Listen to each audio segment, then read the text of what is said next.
ଚଳିବ ଏକଥା ଭାବିଲା ବେଳକୁ ମନ ଭିତରଟା କଣ ହେଇଯାଉଛି, କିଛି ଭଲ ଲାଗୁନି। ମାଳତୀ, ଓ ତମେ ଏଇଠି ଅଛ? ଚାରିଆଡେ ଖୋଜି ଖୋଜି ଥକି ଗଲଣି। ଗୋଟେ ପୁଅ ଟପର ସହରକୁ ଯିବାକୁ ବ୍ୟସ୍ତ ହୋଇ ପଡିଲାଣି। ଗାଁ ଭଳିଆ ପ୍ରଫେସର ଜାଗା, ଠିକ ସମୟରେ ବସ୍ ନ ଧରିଲେ ପହଞ୍ଚିବାଟା ରାତି ହୋଇଯିବ। ତୁମେ ତାର ଜିନିଷ ପତ୍ର ସଜାଡି ଦେଇଛ ତ? ହଁ, ତାର ସବୁ ଜିନିଷ ପତ୍ର ସଜାଡି ଦେଇଛି, ହେଲେ କାହିଁକି କେଜାଣି ମନଟା ମୋର କିଛି ଭଲ ଲାଗୁନି। ଲାଗୁଛି ଯେମିତି ମୋ ପୁଅ ମୋ ଠାରୁ ବହୁତ ଦୂରକୁ ଚାଲି ଯାଉଛି।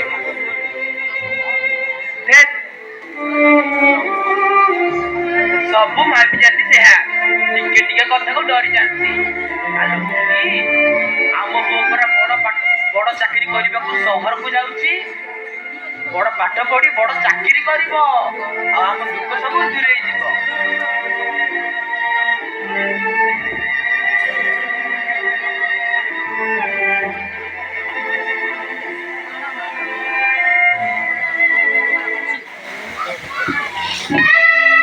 ବୁଝିଲୁ ବୋଉ, ବାପା ତତେ ଲାଗିଲେ ତାଙ୍କର ଠିକ ଯତ୍ନ ନବୁ, ଆଉ ଠିକ ସମୟରେ ଖାଇବାକୁ ଦବୁ।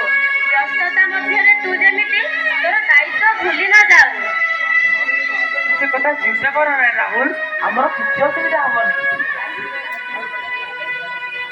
ବାପା, ତମକୁ ମଧ୍ୟ ବୋଉର ଦାୟିତ୍ୱ ଲାଗିଲା, ତା ଉପରେ ଜମା ଲାଗିବନି। ଆଉ ତମମାନଙ୍କ କଥା ମୋର ଭାରି ମନେ ପଡ଼ିବ। ତୋ କଥା ମଧ୍ୟ ଆମର ଭାରି ମନେ ପଡ଼ିବ ରେ।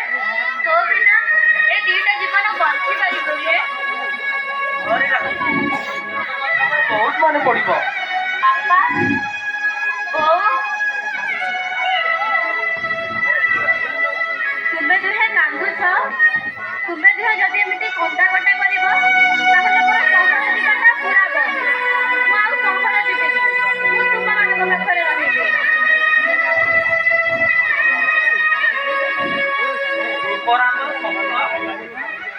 ପ୍ରତିଦିନ ଆମେ କେତେ ସ୍ୱପ୍ନ ଦେଖିଛୁ। ତୁ ଯଦି ପାଠ ପଢିବାକୁ ସହରକୁ ନ ଯିବୁ, ଆମ ସ୍ୱପ୍ନ ଅଧୁରା ହୋଇଯିବ ରେ। ଚାଲ, ତତେ ସେଇ ଗାଡିରେ ଛାଡିଦେବି। ଆମେ ଆସୁଛୁ ମାଳତୀ।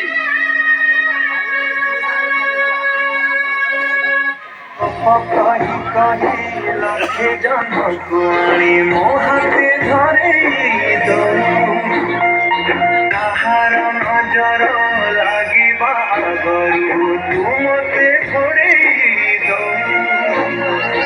କଳା କାହ୍ନୁ ମୁଁ ତୋର, ତୁ ଯଶୋଦା ପରି ତୋ ଗର୍ଭରୁ କାଢି ମତେ ଆଣି ଦେଖିଲୁ ଏ ସଂସାର।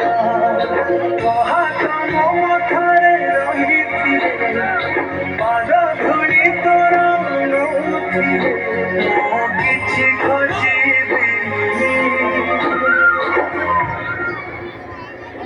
ମା, ତୋ ବିନା ମୁଁ ରହିପାରିବିନି।